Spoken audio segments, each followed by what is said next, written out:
2, 1. Welcome to Made for More Living. One small step for man. With Johnny Jennings. Kick the tires and light the fires, Big Daddy. The fastest and most exciting hour of news, events, and real estate in Northern California. And this is a fact that was proved. Powered by eXp Realty. Online at madeformoreliving.com. Does everybody know what time it is? Get ready. Here we go. So, Matt, we have a special guest in the station today. Another one? Another one. It's like one. a weekly thing, isn't it? Every week, at least one. And I am super excited to speak with this guy because he works for a brokerage similar to the one I got started with. Mine was Purple. Back in the day, good old Purple Bricks. It was a discount broker. And today we have Alan Schiller in the office with Redfin. Yeah. So we got a red wolf. We got a red wolf in the hen house. Alan, how did you get started in real estate? Like, what's your background? So my background, I started actually in the fitness industry when I was like 19 years old. Started working real hard there. Bought my first house at 23, which was my first experience with real estate. Okay, how'd that go? It went well. I was a single man at 23. I packed out all my bedrooms. I think they were covering 100% of the rent, so I was living for free. So you were house hacking? Exactly. I was house hacking. 3 or 4 years later, I sold that for a decent profit and used it to open my own gym, which I ran into coronavirus. Right when that went down, my girlfriend at the time had her real estate license, and I saw the writing on the wall for the gym, so I decided to pick up my real estate license to kind of help her out, and it was just going to be a transition job. It was like, I'll do this while I shut down the gym and figure out what I'm going to do next. So I started... as the lockdowns happened, I had free time. I got my license. Okay. I got a call from a recruiter from Redfin. I have no idea how they got my number. Dude, same experience for me. I have no idea. Like, I kind of know how, but I was not looking at that option with Purple Bricks. Yeah. But it ended up working out for me. It truly felt like it was meant to be because my girlfriend was like, just get your license and help me out. So I said, cool, I'll Was get she it. with Redfin or where was she? She was brand new. She had no idea what she was doing. She was just I was in SoCal at the time. So she joined a very local, small niche brokerage down there. Mm-hmm. I got my license. Recruiter called me. Oh, I didn't even have my license yet. I took my test, passed the test. I was still in the background check phase. Yeah. And the recruiter called me and we went through those steps and they hired me before my license officially came. And they were like, hey, you have to have it by Wednesday or like you can't have the job. Luckily, it got approved and I got the job. Wow. And so were you still in Southern California with Redfin? So I was doing transaction coordinating. So I was still working at the gym. We were like, it took 6-9 months to shut down. So I was doing laptop transaction coordinating, which is just paperwork for real estate. Yep. That's a great way to learn the industry, though. Like, you're getting paid while you're learning. Exactly. So in between classes, like I'd teach a class, a workout class. I'd go do my transactioning stuff, go back and forth all day. Right when the gym officially closed down, my girlfriend and I broke up. We had a bad breakup. Oh, man. I called my boss from Redfin and I was like, hey, I'm kind of hitting rock bottom here. I need 2 things from you. And I know it's a big ask because I haven't been here long. And he was like, what? I was like, I need a transfer to Northern California because I'm going back to kind of my roots where I grew up. And I need a promotion to full-time agent because this transaction coordinating stuff's not going to pay the bills. Yeah. Luckily, he was like, give me 1 hour and I'll call you back. 1 hour? He called me back. He knew somebody. It was perfect timing. He did. He knew the guy in Northern California, and I had no idea, and he knew he was hiring. So he called me back, and he's like, you have both. We appreciate your work here. Call me if you ever need anything. Wow. So a week later, my bags were packed, and I was heading to Northern California to be a full-time agent. For Redfin. For Redfin. Got it. And so you have family up here. That's what drew you back to Northern California? Grew up here. Yeah, so I was born in Southern California. When I was 2, I moved up here. Okay. And I grew up here through high school. So at 18, I moved out. Got it. And so when you moved up here, let's back up just a little bit. When you were getting started in the industry, yes, the recruiter reached out to you. Mm-hmm. But now that you've been with how many years have you been with Redfin now? Going on like 4. 4 years. So now that you've been with them for a while, who do you think is a good fit for Redfin? Because I know they've had some changes recently. Yeah. And who would Redfin not be a good fit for? Yeah, absolutely. So when I first got started, I think Redfin was the perfect fit for new agents. The commission wasn't very high at all. Yeah. But you had a salary, you had event pay, you had gas mileage. Your bottom safety net was a lot higher than a lot of brokerages, which is what I needed at that time in my life. And they fed you a lot of leads, which was nice. These are all coming through the Redfin website? Redfin website. Yeah. So how that works is just you open up your calendar however you want it. Yeah. If your calendar's open, they'll throw on a tour appointment and they'll say, hey, meet this guy here at this time. It's exactly how it was with us. Yeah. Like it was perfect for us because when we moved here, we didn't know anybody. Yeah. Like we didn't have a family, we didn't know how to get to the gas station. But the brokerage we were with was providing a lot of leads similar to those, and we were closing them on average. I think it was 67%. Didn't know them from they were complete strangers. Yeah. Went in, and I would leave with the listing agreement signed 67% of the time. That's awesome. About what are you guys averaging? So I'm probably 80% buy side. My Okay. listings, yeah, and that originally, if you're a new agent with not coming with a book of business, they don't title you it, but you're a buy side agent. The majority of the clients they feed you are buy side. Okay. Once you get experience, they kind of let you decide. Do you want to stay buy side? Do you want to go heavy list? What do you want to do? Yeah. I like buy sides. The only listing clients I have are if my clients want to buy and sell or if I get referrals, but I don't do a whole lot of like, I've never met you. I'm just going to listing consult type deals. Got it. And so Redfin lets you do both. Like if they're looking to buy and then sell, they'll let you represent. Yep, absolutely. They encourage both now. They want kind of all with one agent to keep it a little more seamless. Yep, that makes sense. Now, if the person do they let you if you are selling the property? Like I know you don't run into this a lot, but if you were selling if you had a listing, would you also be allowed to represent the buyer on that listing? And that's what they encourage now too. So go back 3 years, they wanted it separate. Like if you had a listing, try and pass it off to a listing agent, negotiate your split, let them do it. Now they want you to do both parties regardless where you start. Okay, that's interesting. Yeah, because I personally, Valerie will do it, but Johnny personally will not do both listing and represent the buyer on that listing. It's just, it's never worked out for me. Sorry, I misunderstood your question. You're talking about dual representation. Correct. Okay, so that was forbidden with Redfin up until very recently. Like 3 or 4 months ago, now they allow you to do it. Okay. But they really want transparency, and they're totally okay if you're not comfortable doing it. Got it. Yeah, that makes sense. As long as at the end of the day, it's really the client's choice. Yeah, absolutely. But I advise against it. Yeah. But if they're like, no, I want it, then I'm like, okay, well, I'm going to have somebody on my team do it. Yeah. It gets tricky, definitely. I've approached it a couple times, and every time my conversation with my client is, at this point, I'm kind of representing both of you, so I'm just the middleman. Like exactly what you say, I'm going to verbatim translate it to the other side. Same with that. And I let them know the pitfalls that can kind of arrive. So if we ever hit anything, they already have all the information ahead of time. It's not like a surprise. Yeah. Because, that gets dangerous. And the cool thing, too, about brokerages that provide a lot of leads is your exposure to the industry is much higher than somebody who's trying to figure it out on their own. One of the biggest benefits was the volume. You just exactly like I started with the paperwork and then volume on deals closed on the other side. You really get your feet wet quickly and learn the business. How many deals would you say you averaged over the 4 years you've been with Redfin? So the first year, like a little over a year, was just transaction coordinating. It was just paperwork. Didn't do any deals of my own. So I've been a full-time agent 2.5, maybe 3 years now. Okay. And I just broke like a little over 70 deals and about 50 million in volume. Over that whole time? Over the 2.5-ish years. Okay. Yeah.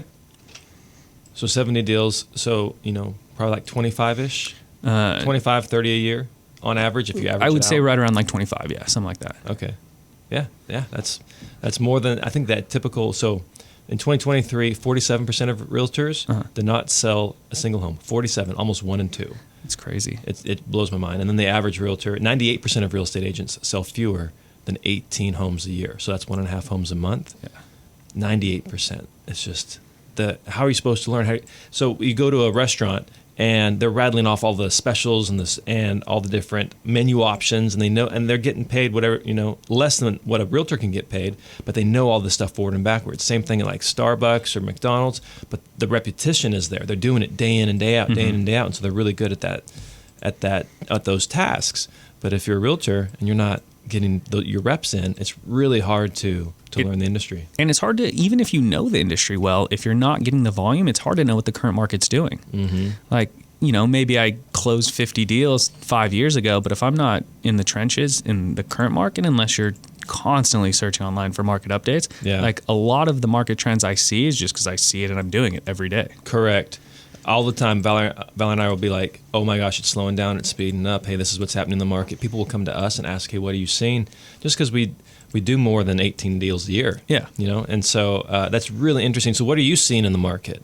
In the market right now, a lot of hesitation. I'm seeing a lot of people are trying to predict where it's going. Like if you go back a month or two, you saw interest rates drop, then you saw them pop back up.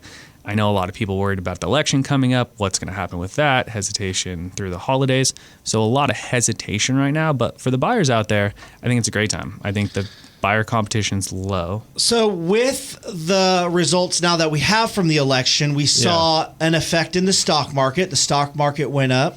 The S&P went up. Do you think there's going to have do you think there will be a positive effect on real estate? Because obviously confidence, people are more optimistic because Trump won. Do you think that there will be a positive effect on real estate? Medium to long term, I do. I'm convinced there will be. Short term, I think there's going to be a battle in logic between he wants to lower interest rates, which is going to give people more buying, not mortgage interest rates, I'm sorry, like taxes. He wants to lower taxes, which is going to give people more buying power, and talks about hiring tariffs, which concerns people about inflation. So if they're concerned about inflation going up and the treasury bond going up, mortgage rates may climb temporarily. Yeah. But long term, I think they will fall. I think you'll start to see them fall. My guess is, end of next year, hopefully back in the 5s. Yeah. So we'll see. I mean, our crystal balls have chips and cracks in them, but at the end of the day, buyers are buying, sellers are selling. And really, Q4 is really arguably one of the best times of the year on average to purchase a home. Yeah, if you're a buyer. You can get some great deals. Whether that's buying your first time home or whether you're looking to invest in real estate, it's a great time to get a deal. So with that, when we come back, what we're going to do is we are going to discuss about if somebody's looking to get into real estate or looking to maybe make a change, who Redfin would be a good fit for and who would not be a good fit for. Okay, Matt, it is no secret this time of year can get a little bit stressful because there's so much that you need to do. You're spending money left and right for friends, family, everyone coming over. And if you're trying to sell your home at this time, you just want it done easy. And that's what Sabrina wanted. So she called Johnny Jennings and the Tom Daves team, and she was able to get a cash offer for her home, a dream offer. She accepted it and was even able to stay in her home after closing so she could have a smooth transition to her next home, which Johnny Jennings and the Tom Daves team at Made for More Realty helped her buy. And that can happen for you. No need to do all those costly home repairs, getting your home staged and clean and organized, doing open houses. At least 3 cash offer guys for your home in as-is condition. It's happening to a lot of people. Why not you? Because you expect more, get more with Johnny Jennings and the Tom Daves team at Made for More Realty. Just Google Made for More Realty today and get more for your home. License number 1982-171. This is Made for More Living with Johnny Jennings, powered by eXp Realty. Online at madeformoreliving.com. So there have been a lot of people leaving the real estate industry. Like so many people leaving the industry because they're not making any money. It's really hard. Volume's down. Buyers are buying, sellers are selling. I get that, but in lower quantities than what they have been. And a lot of agents are wondering, hey, should I get into the industry at all? Or potential agents, should I get into the industry? A lot of people in the industry, or should I stay? If somebody's looking to make a change or is trying to figure out what the best fit might be for them, like who let's put it this way, who is Redfin not a good fit for? Who should stay away? Don't even try.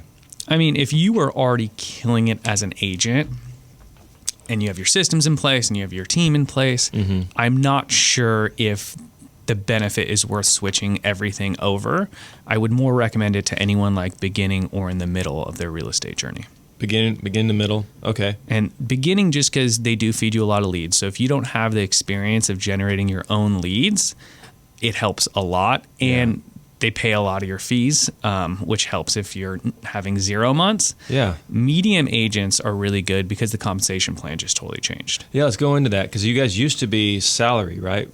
With some bonus incentives? Yep. So previously it was like salary, event pay, gas reimbursement, real estate fees paid. Commission was very low per deal closed. Switched all that, so salary's gone, event pay's gone. Still have, the medical, the 401k, all the benefits of being an employee, but salary's much more realistic to a traditional brokerage now, which is nice. So when they talk about 401k and health plans, like are you paying into the health plan or is that provided? You pay a small portion, but it's provided. They match a lot of the And same with 401k. They do matching for 401k. So back in the good old days when I worked for Chevron, they would put, if I put 2% in, they would put 8% in. Wow. I know. Nice. I know. It was nice. We're not living in those days anymore. Nope. So how does that work for Redfin? Like, what's the match? Shouldn't. I think the cap's 3%. Like, you can put in as much as you want, but I think they match up to 3%. Okay. Well, that's good to know. Yeah. And so you have healthcare, you have the 401k, and then basically your commission. And then commission now, yeah. Okay. And what's interesting is, and honestly, I'm so excited to talk to you about this because we were talking off the air, and what Redfin is pivoting to is honestly what I believe in the depths of my being, what Zillow is going to be doing. And so can you share a little bit about how Redfin is now pushing teams? Yeah. So they're trying to be like a one-stop shop type place. So they picked up a mortgage. Just like Zillow. Exactly. They picked up a mortgage company, Bay Equity, nationwide mortgage company. They started their own title company, so they have that now as well. Just like Zillow. And now they're pushing teams. And there's different variations of teams that work, but the one I see that they're pushing the hardest and tends to be the most successful so far within Redfin is like a top producing agent or top producing 2 agents mentoring more beginner style agents. It's just mutually beneficial. All within Redfin. This isn't like going out and finding a top producing agent. You can. So you can definitely stay within Redfin and do it within Redfin.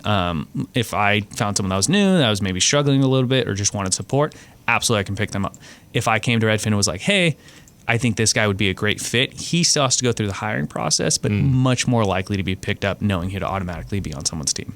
Got it. And so now Redfin is kind of doing what I believe ultimately Zillow is going to do. And so this is kind of interesting. I'm kind of curious to see how it plays out. So Redfin's kind of doing the beta on, hey, is this platform, this major national portal that provides a lot of leads and healthcare and 401k, like the typical things you don't find in your traditional real estate brokerage, are they going to be able to build this out into a profitable model? Yeah. Because I firmly believe if you're on a Zillow Flex team in 5 years, you're going to be working for Zillow. I firmly believe that. That's the only way Zillow's model continues to grow. Yeah. So it'll be interesting. We'll see how accurate Johnny's crystal ball is on that.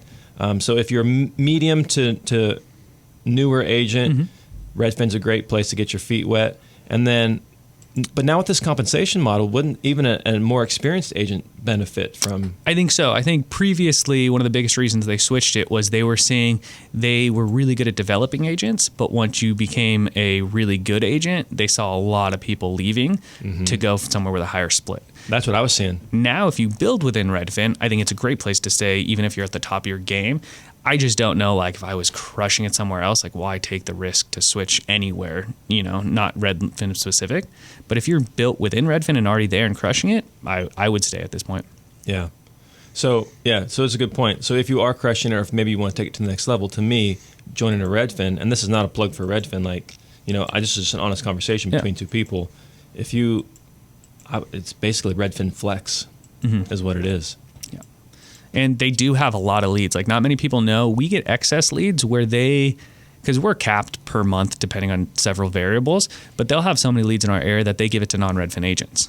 And then they just take a smaller kick. I don't know what those financials look like. But so that way those people are still being serviced, but your agents aren't overworked. And when we slow down, when the market slows down, they don't have to let a bunch of people go. They just close off the tap to the non-Redfin agents, and they keep us full. So it's kind of like a safety net for them. Got it. So it's the overflow. Love that. And then quick question for you. So as far as like Redfin, like when I go into a listing appointment, I have typically pulled a number of valuations from different websites. So typically I'm looking at realtor.com, I'm looking at Zillow, I'm looking at homes.com, I'm looking at Redfin, and I'm looking at RPR, Realtor Property Resource, and I'm just pulling all these numbers to see, okay, here's what my potential seller has seen. So what are they expecting when I have the value conversation with them? When you go in and you meet with sellers and you have the value conversation, are they expecting you to toe the line to Redfin, or like how do you come up with the value? So just like you do, I research those mainly for what are my seller expectations going to be at, kind of like you said. I don't hold a crazy amount of stock. Sometimes they're very close to the numbers I run when I run comps and evaluate it myself. Sometimes they're far off. And it's just because any website, Zillow, Redfin, all of them, you can't take into account, like, it just takes into account the basics: beds, size, square foot, location. Yep. But it's not taking into account, like, is it right next to this busy street? Is it right? A lot of the little nuances it doesn't take into account. Yeah. And I just try and educate the sellers as much as I can on, like, hey, I know these are the numbers you were looking at. I know this is what you think it is. My number differs up or down, doesn't matter. But here's why it differs, and here's why I got to this number opposed to just this number. Okay, so they're not. They understand there's some wiggle room with that number when you, even though they're calling a Redfin agent and they're like, hey, well, your website said X. Yeah, and usually I don't get it up front like that. If they bring it up, and they don't bring it up all the time, it's towards the end of the sales speech is why does it differ, and then I just try and explain that. Well, I try and explain it either way. But if I forget or whatever, that's where I explain it. It's usually not up front like, hey, can I get $850 for my house or whatever it might be. Okay. And so it's a similar conversation when you're making offers for buyers. Hey, Redfin said it was worth this much. I should offer less. I don't usually get into buyers with that. Buyers, okay, I don't think as much see the value online, like go research the estimate online. And I think I've watched Redfin and Zillow. I've watched it because I'll have a listing coming up. So I will search the house when it's off market, yep, and it'll say one number. The second it hits the market, it gets a lot closer to that listing number. So it's usually very close. So I don't get that as much from buyers once it's already on the market. Okay. Yeah. Yep. So what I've noticed too is as soon as it hits the market, you're right, the number changes. Mm-hmm. And what's interesting is even if you have to do price adjustments, let's say I suggested a price and they said, I hear you, Johnny. I know you're a professional. I know you sell a house on average every 3 days, but I want to do this price. Yeah. And then we end up doing a price adjustment. What's interesting is Zillow lately, I've noticed 9 times out of 10 is about 10 grand below whatever our marketing price is at that time. So if we reduce it by 10 grand, boom, Zillow just dropped another 10. Yeah. So if it was 780, Zillow's saying 770. If I dropped to 770, Zillow's now saying 760. So it's just an algorithm. It's not a person. It's not. Mm-hmm. They don't really know. And honestly, neither does your realtor. It's only when that buyer comes in, because we recently were in a transaction where the person wanted the house. Why? Because grandma lived 2 doors down. They were willing to overpay because you can't get grandma anywhere else in the Sacramento region. So they were willing to overpay. And Zillow and Redfin, they just don't see that. Yep. So awesome, man. And then when you're out working with buyers, like, has this had any impact on, like, how do the fees work as far as Redfin goes? Because Redfin is traditionally known as less expensive than say like a Made for More or another brokerage. Like, how do your fees differ? So on two answers to this. So on the buy side, even with the new laws that took place back in August, I see 95% of sellers covering buy-side commissions. Absolutely. So I'm just telling my buyers, like, hey, this is the commission we charge. Here's a little way to get a discount. If you want to get a discount and agree to, sign with us early, it makes your offer stronger. However, more than likely, you're not going to be paying any of this fee anyways. If you do pay a portion or all of it, you will know the exact amount way before you have to sign and agree to that. Yeah. So we're good. On the sell side... Wait, that's really smart, doing a discount to get them to agree to the buyer broker. How many people agree to the discount? Is it like 1 in 10, or is it a sizable number? So full transparency, everyone should, because we don't even have them sign a buyer brokerage agreement. So you're not locked into us. It's not exclusive. It's, hey, these are our fees. We're trying to stay compliant with the new laws. We just want you to sign saying we know your fees. If you sign before your second tour, you automatically get a discount. If you leave us and go use John Jennings, we're not going to come after you. You can leave us. You can go use Johnny. Well, that's how the default buyer broker is written. It's a that's how I describe it. This isn't locking you into me. This isn't like a listing agreement. This is, hey, these are our fees. You're aware of them.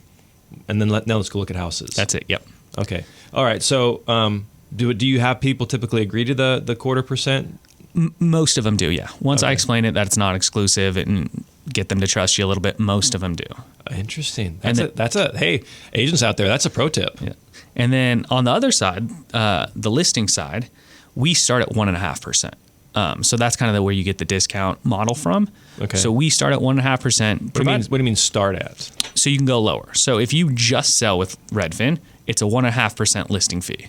If you sell and buy with Redfin within a year, we discount the listing fee 0.5%, so it's 1% flat on the listing side. So that would just be rebated when you purchase? If they're closing at like the exact same time, we just charge you 1%. If the buy side closes way later because things happen, it may not close, we refund you. Yeah. Okay. And then is there a minimum? Because like 1% of $100,000 or 1.5% of $100,000 is not a lot. Minimum switched area to area, so there's not like a standard nationwide minimum, but yeah, every area has a minimum. Okay. So it's either the minimum or 1.5%, whichever is greater? So if it's above the minimum, our minimum, then it's just 1.5%. Exactly. Yeah. If not, it has to be at least the minimum. Got it. Okay. So that clarifies that. Matt, what questions do you have? Well, first off, why would you bring on the competition on your show? Seriously want to ask that question. Yeah, that's a good question. So I believe there's one, enough business out there for everybody, and two, not everybody is going to want a Redfin agent. There's differences between the approaches that we have, and so I think it's called a Venn diagram where the circles overlap. Is that what that is? Yep. So a guy who I respected tremendously, very smart guy, his name's Kenny. Kenny drew a Venn diagram for me one time, and on one end you have about 15% of the market. 15% of the market wants a discount. They're going to pay for a discount. As long as they're getting a discount, they think they're winning. On the far end, on the other end of the Venn diagram, is the 15% amount of people who want to overpay. They want to say they paid X. They're going to buy the Rolex. They're going to buy the Bentley. So they can say they paid. It's more of a status thing. And then in between, so between the two, 15%, that's 30, right? 15 on the low end, 15 on the high end. That's a total of 30%. In between all that is everybody else. And some of them are looking for a discount. Some of them are looking for a little bit more of a premium experience. And what does that look like? So for me, having Alan on the show and talking about Redfin and how their model works and all that that's gonna cater towards the people who are the 15% on the lower end, and maybe some of the middle. But ultimately, it's not. His clients aren't going to be my clients. And I think from a buyer's perspective or seller's perspective, I wouldn't shop brokerages necessarily more so than the agent you're dealing with in front of you, because you have such a wide variety of agents, skill levels and talent levels and ability within all brokerages. I love that. So let's say you had a dear friend who was looking to buy or sell a home. What advice would you give them? Like, they don't live locally, but they're coming to you. How do I find a good agent? What would you tell them?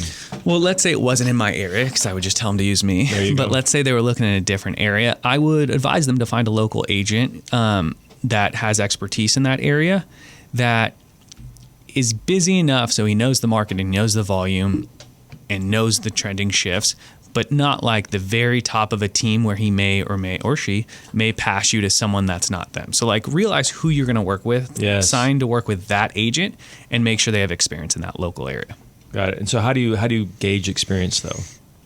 I guess if you're on the sell side, it's a little bit easier because you can interview. It's basically an interview. Several clients, they usually bring their stats and their track records. And for Redfin, at least, if you typed in like Alan Schiller Redfin, you can see all my stats. You can see all the houses I've helped buy and sell, what areas were they, what time frames they, and price points. So it's all available there. And then we ask for a review from every client, good or bad, and automatically gets posted. On Redfin. So if each Redfin agent has a profile page, so that would be good for that. Other brokerages, I don't know them all, but I would just ask them and then try and find a place you can verify that. From the buy side, it's a little bit harder, but same thing, just asking and trying to verify and getting a feel for, if you've gone on a couple tours, how quickly they reply and get back to you. Because when you're in a market that's really demanding, like we were 2 years ago, a day could be the difference between getting the house and not getting the house. Slower markets, not that important. But busier markets, like how quick are they replying and how quickly are they going to get your offer in or your information is huge. And I don't know about you, but every single time we have a buyer who's interested in a property, like let's say we've had a listing, it's been on the market, 2 weeks, no activity. And then all of a sudden, We get one buyer. I don't know where these buyers, like, it's like they have a secret like committee and they're all deciding to make offers on the same house at the same time. All of a sudden offers have babies and now there's been no activity and now there's 2 offers on the same house. Yep. It's like, what happened? Where were you guys, a week ago? Yep. So if your agent's not responsive, if they're not quick to show you the property, if they're not quick to write the offer, if they're not quick to call the listing agent and figure out what exactly the seller is looking for in terms of an offer so we can put it together, then you could miss out on the home. Yep. So speed. That's a good interview question for your agent too. Like, hey, if you tend to get busy next week and I need to see a house at this time because I work, I only have an hour or 2 availability to see a house, who's going to show it to me? Yeah. And if they don't have an answer to that, it's problematic. That's very true. Yeah. Needed a depth of talent. So does that answer your question, Matt? Yeah, absolutely. That's good stuff. I like that. Mike, they say there are 2 guarantees in life: death and taxes. Yes, that's very true. But they're forgetting one. There's the guarantee from Johnny Jennings and the Tom Daves team at Made for More Realty. They'll give you at least 3 guaranteed cash offers on your home in as-is condition. Like they did for Sabrina. She wanted a cash offer on her home, so they brought her a dream offer. She accepted it and was even able to stay in the home after closing so she could make a smooth move to her next house, which they helped her buy. Yeah, and there is something special about using Johnny Jennings and the Tom Daves team at Made for More Realty because they have an entire team to make your home buying process as easy and simple and stress-free as it can be. And if you choose to go with the cash offers, you don't even got to do all the showings and have strangers walking through your house, none of it. Plus, you get on average a 3% higher purchase price and they will sell your home 27% faster than other realtors.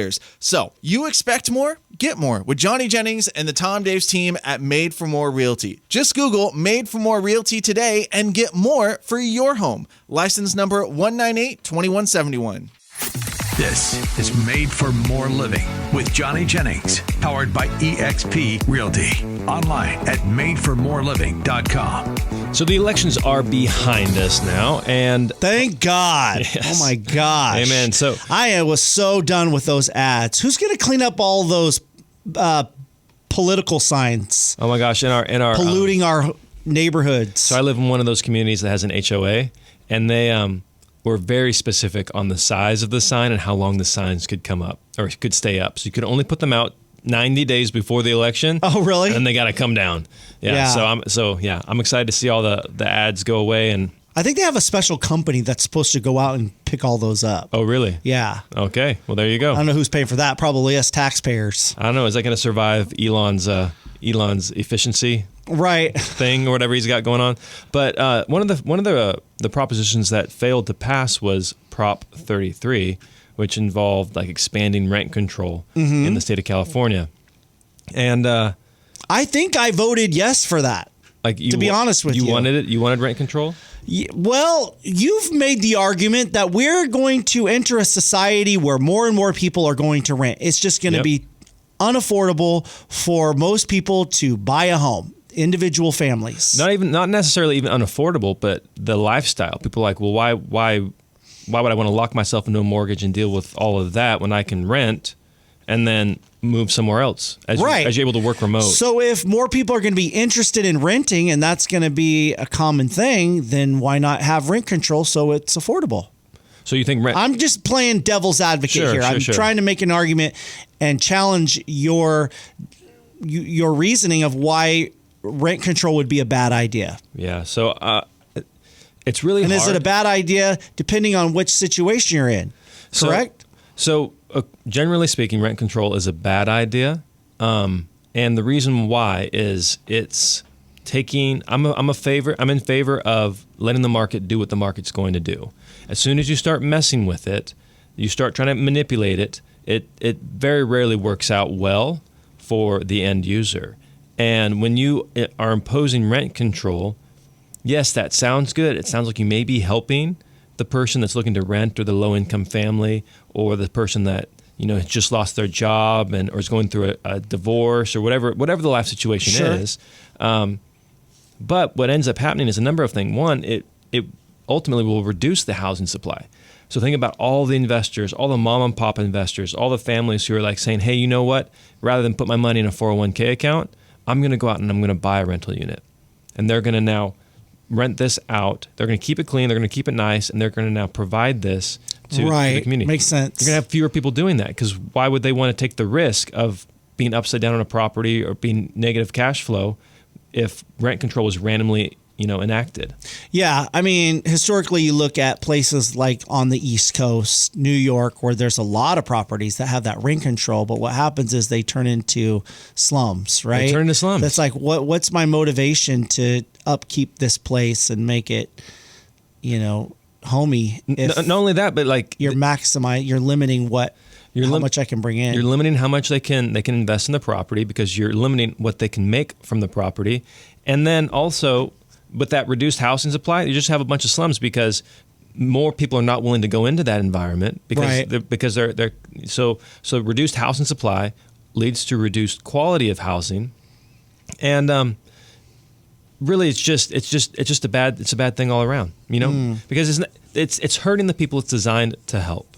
And if you are struggling to make your rent payment, if you're struggling to make ends meet, yes, it sounds like, okay, that would be a good solution, controlling the rent. And temporarily, yes, but long term, it just ends up hurting the people. Section 8 ends up hurting people long term. It's not designed to be a...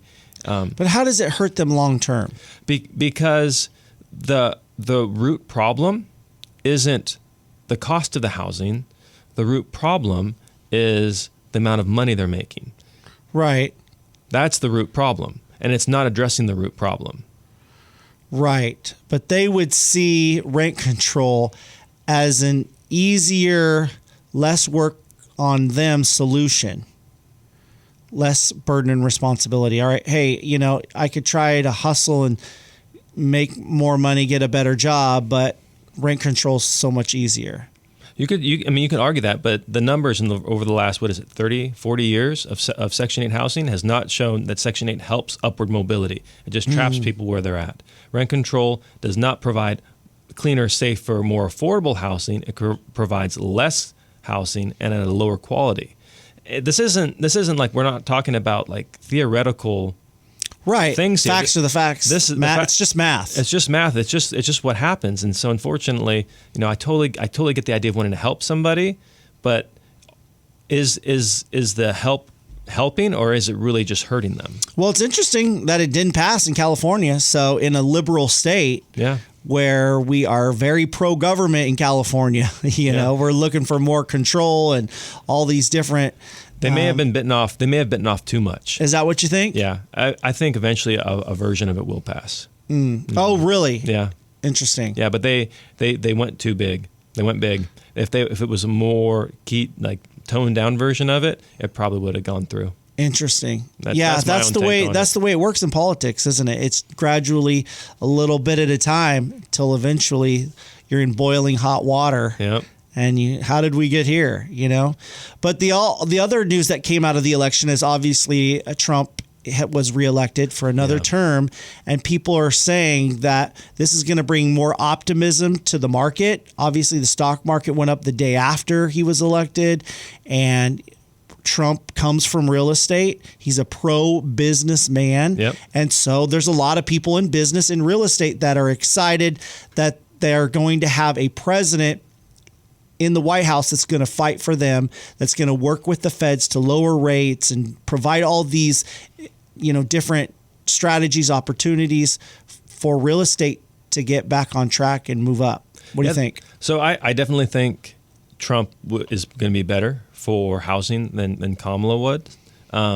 Essentially, and the main reason why is Trump is big on deregulation. So he's like, so he's big on lowering taxes and is big on deregulation. So he's like, get all the government bureaucracies, all these agencies out of here and let people just do what they do and grow the economy, grow the markets, build houses. And so by decreasing taxes, that helps with like the capital gains, short-term, long-term capital gains from when you sell a house. So that's a good thing. It's putting more money back into the economy when somebody sells rather than it going to the government, which the government, doesn't have the best track record for efficiency with your money. Of course. So the money's going back into the economy, and then 2, by deregulating a lot of the policies around where you can build, how much it costs to build, like that lowers the cost Like regulations, there are many industries who, if you just deregulated them, again, sometimes people hear deregulation and they think make it unsafe. But when I'm saying deregulate, I'm saying just get rid of the unnecessary regulations that are just bottlenecking it and making it so hard to do business. Oh, yeah. And so when you deregulate that's basically making it more affordable and making it easier for these builders to build homes. And we do have a housing shortage supply, like a housing shortage. And so in order to fix that, you need to build more homes. In order to build more homes, you need to make it easier to build more homes. And I believe Trump will be able to do that. The challenge is, even though you have got a president in the White House that's more conservative and pro-business, you have a governor, Gavin Newsom, who's the opposite. Yeah. You know? So that's that's power, the tough part. Yeah, separation of powers there between the federal and the state level. So if there are federal regulations, you're able to trim the fat there, and some places will have more benefit, will reap more benefit from that. But so, are you excited for 2025? Do you feel like are you optimistic? Do you think things are going to start shifting?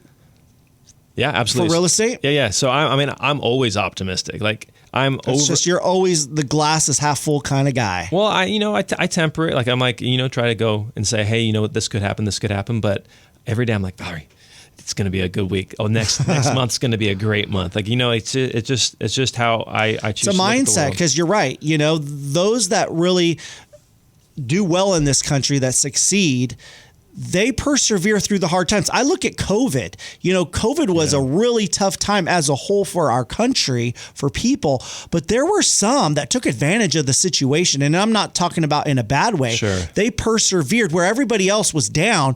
They decided to rise up and, I'm going to excel and do well and persevere through these times. That's happened through wars. You've had great companies come out of the wars that we've had, through depression. That's what those are the type of people that you see succeed. And I like that mindset that you have, that it doesn't matter what's going on. You can still be successful and persevere and do well. You can still be successful. You can still do well, but you do have to keep pushing. You do have to keep working. You have to keep showing up. And people who retract during the hard times find it harder to gain traction during the good times. But if you keep pushing through the hard times, it'll be great. But the other side of that coin is, I think that's just a good analogy for life in general, though. Yeah. Yeah. But it's easy to say, hard to do, because when you don't want to get up, when you don't want to go to work, when you don't want to invest in something that will pay you money down the road but isn't going to pay you right now, it's really hard to write the check. It's really hard to invest in yourself or in your company or whatever you have going on. The other thing, though, too, why I think 2025 will be an interesting year and a better year for real estate is, and I've used this analogy before, that rubber band has just been stretched so tight. People have been waiting for years to move. And all through 2024, we were hearing, we're going to wait till after the election. We're going to wait till after the election. Well, whether that was a genuine, concern, or whether that was them kicking the can down the road, regardless, that objection is gone. So if they were telling their spouse, hey, let's wait till after the election, if they were telling themselves, hey, let's wait till after the election, that's gone. And there's just going to be, people are tired. They want to move. There's been so little movement in the market right now that, families have grown, families have shrunk. People don't need their 2-story homes. They need to move into a 1-story home. And all these needs are still there, but people have been frozen waiting. People are retiring. They want to move out of state or they want to go from California to Texas. Right. and I saw a sign during the election that people were spreading throughout Texas. It said, "Don't California Texas." I said that to my brother-in-law in Texas. They did not want Californians coming to Texas, but that's what's happening. That's why our electoral count reduced from the last election. Yeah, and how many Texas went up. Right. Yep. And it just shows you where people are moving. And that's a whole nother conversation. Is the Electoral College good or bad? I used to be anti the Electoral College, but now I'm more in favor of it. Why is that? It makes the election process more fair. Yeah. It's representative. We're a representative republic. Yeah. If it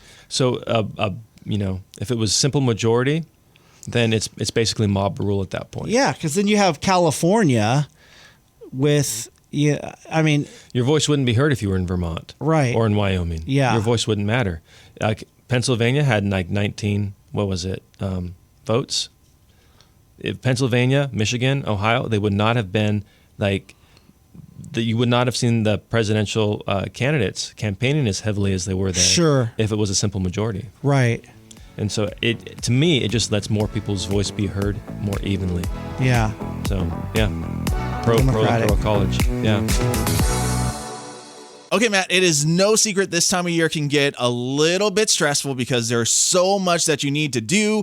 You're spending money left and right for friends, family, everyone coming over. And if you're trying to sell your home at this time, you just want it done easy. And that's what Sabrina wanted. So she called Johnny Jennings and the Tom Daves team, and she was able to get a cash offer for her home, a dream offer. She accepted it and was even able to stay in her home after closing so she could have a smooth transition to her next home, which Johnny Jennings and the Tom Daves team at Made for More Realty helped her buy. And that can happen for you. No need to do all those costly home repairs, getting your home staged and clean and organized, doing open houses. At least 3 cash offer guys for your home in as-is condition. It's happening to a lot of people. Why not you? Because you expect more, get more with Johnny Jennings and the Tom Daves team at Made for More Realty. Just Google Made for More Realty today and get more for your home. License number 1982-171. This is Made for More Living with Johnny Jennings, powered by eXp Realty. Online at madeformoreliving.com. So, Johnny, is it common in a real estate transaction to ask for the appliances with the home? Like, hey, we want the washer and dryer and the refrigerator when we purchase the home. Is that common? I wouldn't say it's common, but I wouldn't say it's uncommon. Like, it happens frequently. Okay, so listen to this. Our friends were buying a home, and they really liked the washer and dryer and the refrigerator. They were newer, they were nice, and they were coming from an apartment, so they didn't have those, and it would save them thousands of dollars. So when they're nicer, people tend to want them. Yeah. If it's an old washer, old fridge, people don't care. Yeah, they don't want to have to deal with getting rid of it. So in their offer, they asked for the appliances, and everything was signed. The owners were good with that, the sellers. So they go to start making plans of moving in. There's the owners moving out, and guess what? They're loading that washer and dryer and refrigerator onto the moving truck. So your friends and my friends saw are them like, moving? What the heck? That's ours. What are you doing? Oh my and gosh. apparently the sellers were like, no, we didn't agree to that. What are you talking about? Just created this drama because the buyers thought the appliances came with the home, and the sellers thought, no, we never agreed to that. But obviously it's in the contract. Interesting. So it may not have been in the contract. And so this is a really interesting point. So when we are meeting with sellers and they have nice furniture, nice fridge, nice washer and dryer, and they're like, oh yeah, and we'll give that as long as the price is right, we'll give that to the buyers. So okay, great. Let's keep that, to ourselves. We're not going to put it in the marketing, because if it's in the marketing, you have to do it. Like if you're marketing, hey, here's a paid for solar system. Wait a second. So you, as the real estate agent, are telling the sellers that you're not going to put that in the.